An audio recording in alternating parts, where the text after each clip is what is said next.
biso na écriture ndenge pasteur Guy Lobby na verbe to lobaka boy oza ba leçon ya vie nazo bisa bino Amen.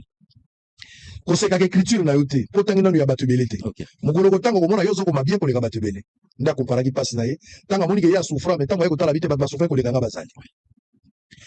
kosala je na mbongo te nazoloba na bino pe nazo répéter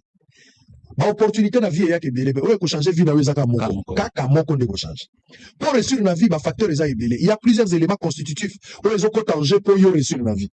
vie faut zala na étoile grâce ezali okoki kozala courage il faut zala na lisu ya komona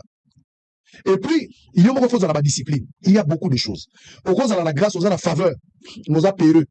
au moins les côté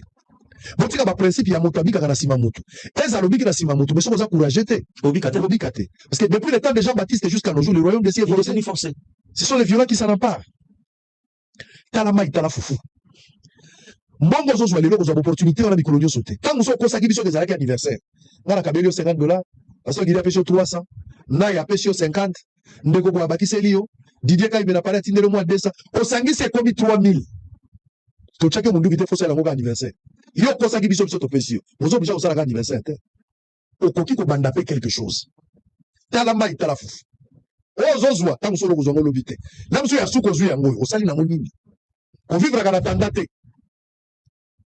tandate même mobile ozolinga kolinga na tandate pose mekoya obotina mutelongi olinga kite Mwana kelo kotai. Vous comprenez?